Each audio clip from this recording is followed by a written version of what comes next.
Ya está con nosotros el doctor Gustavo Barbarán y tal cual lo decíamos al comienzo del programa, un hombre que sabe demasiado en algunos temas y puntualmente en el tema internacional, y yo decía que es un cargo honorífico el que hoy se le propone como precandidato para el Parlasur. Así que lo hemos convocado esta noche, es un placer tenerlo con nosotros. ¿Qué tal, Gustavo? Gracias, buenas Mónica. Noches, doctor. Me siento muy contento y cómodo acá. Sorprende, ¿no?, que el doctor Gustavo Barbarán haya asumido este desafío de ser candidato, de ponerse a consideración del electorado, él siempre estudiando y por detrás, en algo que está tan cuestionado, ¿no?, como ser parlamentario. Mala prensa tiene el Parlasur.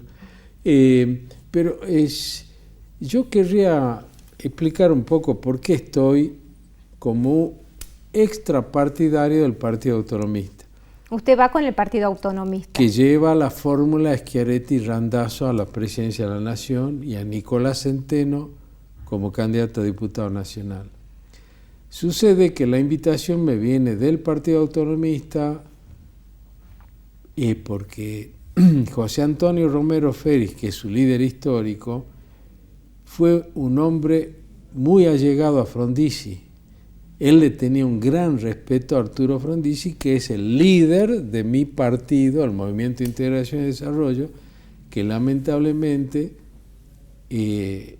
ya no existe más en Salta. Existe a nivel nacional todavía, pero en Salta ya no. O sea, yo dejé de participar en elecciones cuando me tocó la dura tarea de apagar la luz y cerrar la puerta. Y me hacen esta convocatoria que yo acepto por dos razones. Una, porque viene por el lado de Romero Félix, y otra, porque se lleva como candidato a presidente un gobernador que tiene una visión provincial de las cosas. No es un candidato del AMBA, porque si uno mira, todas las listas son todos del AMBA que piensan, trabajan y tienen sus anteojeras solamente concentradas en el AMBA, que no es solamente el AMBA, también en la provincia de Buenos Aires. La provincia de Buenos Aires representa el 37% del electorado argentino, Mónica. Dios siempre atiende en Buenos Aires, decimos. Y bueno, y por eso es que esta cosa de revivir la región del Norte Grande tiene un sentido no solo de reivindicación, sino de salvaguardar la propia existencia. O sea, hay que empezar ya a razonar, a cambiar la cultura política, o al menos modificarla, y entrar a pensar en términos regionales, que no es solamente regional nacional, es regional internacional. Y ahí entra a jugar el tema del Mercosur y el Parlasur. Si todo lo que se pueda hacer a nivel regional de la Argentina se va a trasladar tarde o temprano al Mercosur y al Parlasur. Ahora, esto que usted decía al comienzo, ¿no?, tan mala prensa que se le hizo al Parlasur, justamente porque quienes fueron elegidos oportunamente no demostraron ninguna tarea consecuente, ni siquiera se reunieron y demás. ¿Qué debiera hacer el Parlasur, doctor, para explicarle a la gente cuál es su motivo de existencia? Sí. Yo tengo que hacer acá, ponerme un poco en académico. Nos encanta que nos enseñe así, tranquilo. Lo que sucede es que esto, desde que se creó el Mercosur, todo lo que es derecho a la integración forma parte de la currícula de Derecho Internacional. Así que 30 años estuvimos dando el Mercosur. Pero en esto yo me pongo bajo el amparo de una gran consigna de Arturo Frondizi, que nos decía en aquellos tiempos de militancia universitaria: ustedes tienen que pensar como hombres de acción y actuar como hombres de pensamiento. ¿Esto qué quiere decir? Que hay que estudiar los temas.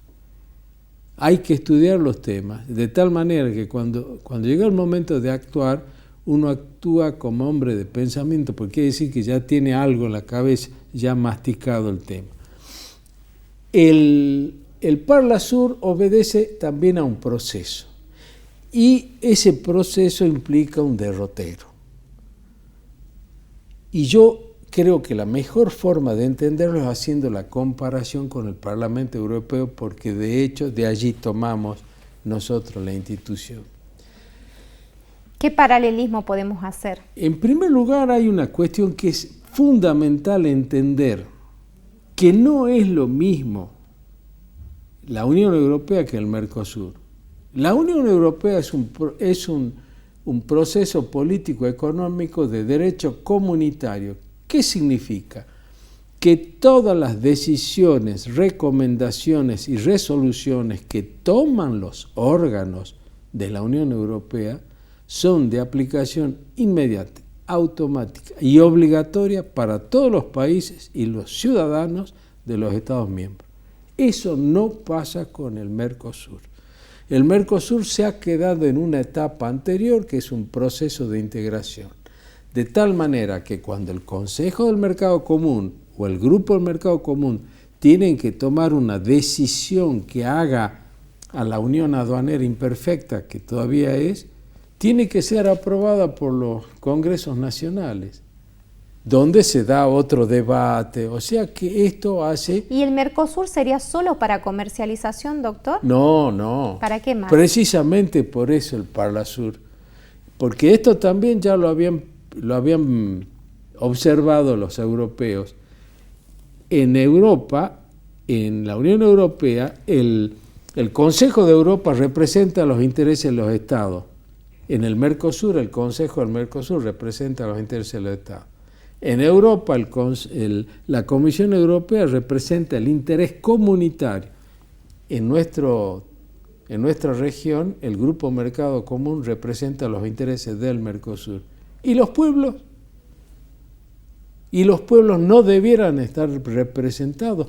Entonces, por esa razón, se hace la habilitación para que por medio de elección directa vayan representantes de los pueblos al Parlasur.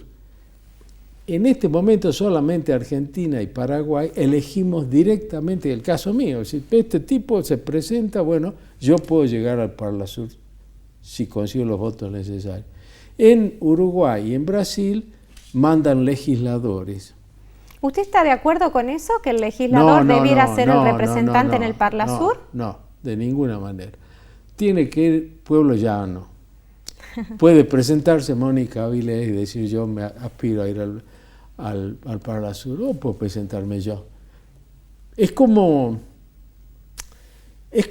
dar vuelta en la noria y no salir de una visión endogámica en un momento en que los partidos políticos están totalmente deslucidos y deslegitimados. Entonces, eso es lo que se llamó el déficit democrático. Para suplir el déficit democrático, la Unión Europea crea el Parlamento Europeo y nosotros el Parlasur, que no empezó como Parlasur, empezó como comisión parlamentaria. Cuando los tiempos fueron madurando, se le fueron dando más funciones, porque este es un parlamento donde los representantes de los distintos países no se juntan ahí a través, si no hay un bloque del frente de todos, o un bloque de Juntos por el Cambio, no. Los bloques se arman en función de afinidades ideológicas o doctrinarias. Habrá un bloque ambientalista, un bloque socialdemócrata, un bloque trotskista, espero que no, pero un bloque... ¿Cómo quedó la remuneración de los parlamentarios del Parlasur? Eso no hay dieta, es realmente práctica de voluntariado. Como era antes, ad honorem. Sí, se dan viáticos, obviamente, viáticos y para alojamiento de estadía. Hace poco me lo crucé Hernán Cornejo, que es parlamentario nuestro en este momento, y me dice, bueno, bienvenido al voluntariado. Bueno, si es que salgo, porque es así, es voluntariado. Los gastos son mucho más que el pasaje y la estadía. ¿Por qué cree que no funcionó el Parlasur? Porque los países involucrados en el Mercosur lo descuidaron. ¿Por qué el Mercosur está donde está?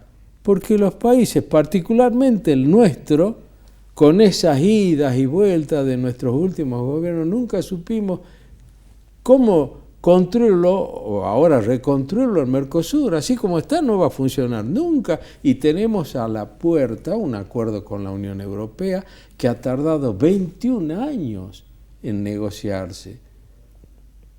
Entonces, este es el tiempo para darle importancia a estos organismos regionales con una nueva cultura cívica, que es el pensamiento regionalista. Que funcione dependerá de la voluntad política de cada presidente, de los que conforman este Parlasur y de los que conforman más que nada el Mercosur. Ay, Mónica, que la dirigencia política lea y estudie. Que lea y estudie. Porque es algo que está dentro de la Constitución.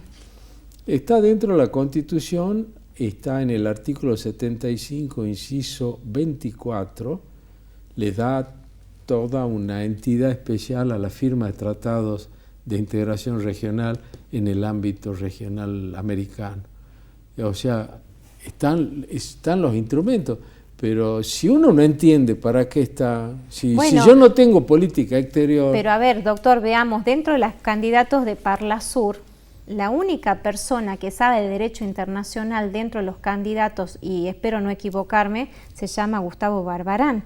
El resto de la gente es porque había un cargo dentro de algunos partidos y proponen a un hombre o una mujer para ocupar dichos cargos. Por eso es que después esto no llega a su cometido, porque ¿qué va a ir una persona que, como usted decía, que desconoce, que estudie? Para estudiar hay que tener conocimiento de ciertos temas para plantearlos, si no es imposible. Convengamos que en otros países hay cuestiones que las toman con mayor seriedad y hay un debate diferente.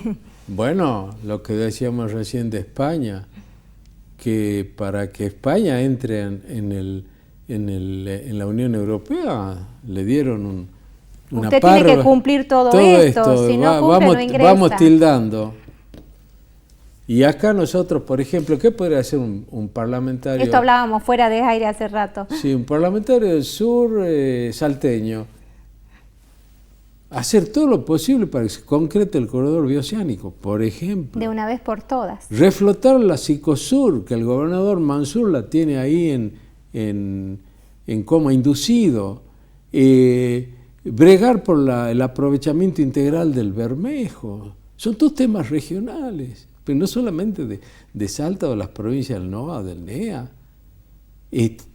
Hacer todos los esfuerzos posibles para que Bolivia, que tiene solamente estatus de Estado asociado, se incorpore efectivamente a la Cicosur. Se nos van a acabar los problemas. ¿Tiene resistencia a Bolivia de entrar al Cicosur? Yo creo que es una cuestión ¿Tiene miedo de entregar ciertos derechos? No se entrega ningún derecho, de ninguna manera. ¿O de negociar ciertos temas? No, simplemente, bueno, la política arancelaria.